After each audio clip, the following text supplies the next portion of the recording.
খুবই সাধারণ একটা টেকনিক ফলো করে মুরগির যে অবশিষ্ট অংশ হাত পা কলিজা গিলা দিয়ে হোটেল স্টাইলে যে মুগ ডাল দিয়ে রান্না করা হয় ঠিক সেই রেসিপিটি আজ আপনাদের সাথে শেয়ার করব।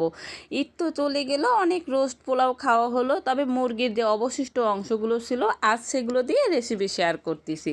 প্রথমে আমি একটি পাতিল গরম করে তাতে মুগ ডালগুলোকে সুন্দর করে টেলে নিব, অর্থাৎ হালকা বাদামি কালার করে নেব, তবে একদম পুরে কালো করা যাবে না, তাহলে তেতো হয়ে যাবে এবং খেতেও ভালো লাগবে না।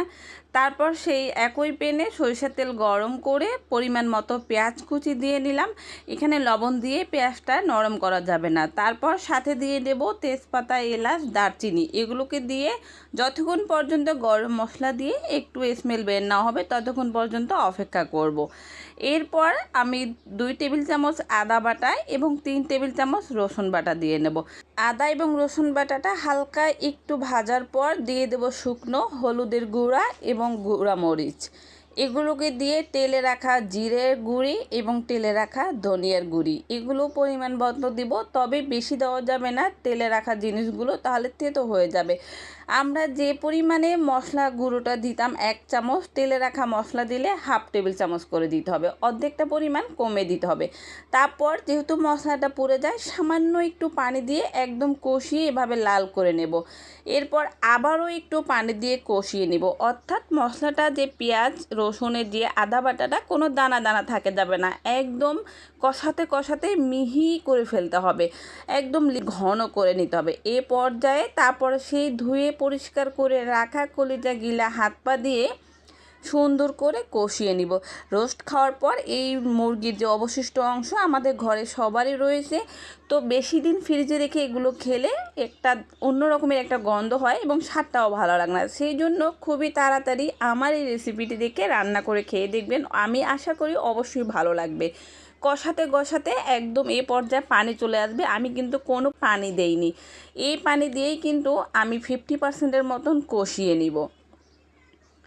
মিডিয়াম আঁচে বারবার কষিয়ে নিতে হবে ঢাকনা দিয়ে, তাহলে কিছুটা পরিমাণ সিদ্ধ হয়ে যাবে। বেশি সিদ্ধ করলে ডাল দিয়ে এই রেসিপিটি ভালো লাগবে না। তো এরপর কষাতে কষাতে এরকম তেল ভাসবে, তখন এই যে আমি তেলে রাখা মুগ ডালগুলোকে পানিতে ভিজিয়ে রেখেছিলাম সেই ডালগুলোকে দিয়ে আবারও 4 থেকে 5 মিনিট কষিয়ে নিব। তবে খেয়াল রাখবেন কখনো পানি দিয়ে কষাতে যাবেন না, তাহলে কিন্তু ডালটা একদম নরম হয়ে যাবে।